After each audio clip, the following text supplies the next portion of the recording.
শাহ আউলিয়া আলহাজ হযরত মাওলানা শাহ সুফি সৈয়দ হুজুর হামিদুল্লাহ কুদ্দুসাল্লাহু সিররুহুল আজিজ হুজুর পাকের 18তম মহাপবিত্র উরুস শরীফের এই পর্যায়ে পবিত্র কালামে পাক থেকে তেলাওয়াত। আর পবিত্র কালামে পাক থেকে তেলাওয়াত করছেন আন্তর্জাতিক খ্যাতি সম্পন্ন কারি, বিশ্বনন্দিত কারি, বাংলাদেশ কারি সমিতির সম্মানিত সভাপতি আলহাজ হযরত মাওলানা হাফেজ কারি মোহাম্মদ জহিরুল ইসলাম।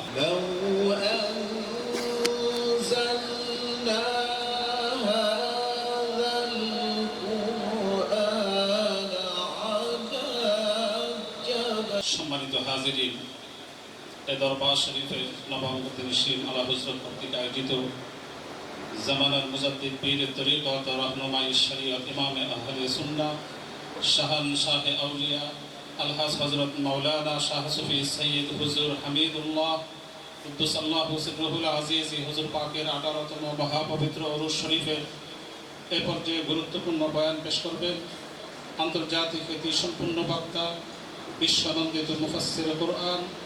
সুললিত কণ্ঠের অধিকারী আলহাজ হযরত মাওলানা ডক্টর শেখ সাইফুল আজম বাবর আল আজহারি।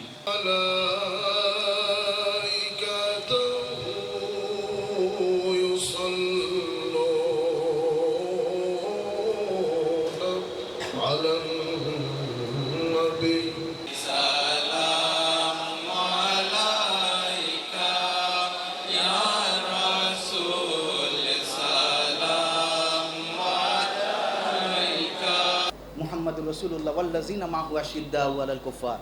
রুহামাউ বাইনাহুম তারাহুম রুকআন সুজদান ইয়াবতাগুনা ফাদলাম মিনাল্লাহি ওয়া রিদওয়ান লা হাওলা ওয়ালা কুওয়াতা ইল্লা বিল্লাহিল আলিয়্যিল আযীম। আল্লাহুম্মা বাল্লিগ সাওয়াতানা নূরা মা তারা হাদিয়াতান ওয়াসিলাতান লা উসালা والسلام على المرسلين والسلام على المرسلين والسلام على المرسلين والحمد لله رب العالمين بحق لا إله إلا الله محمد رسول الله।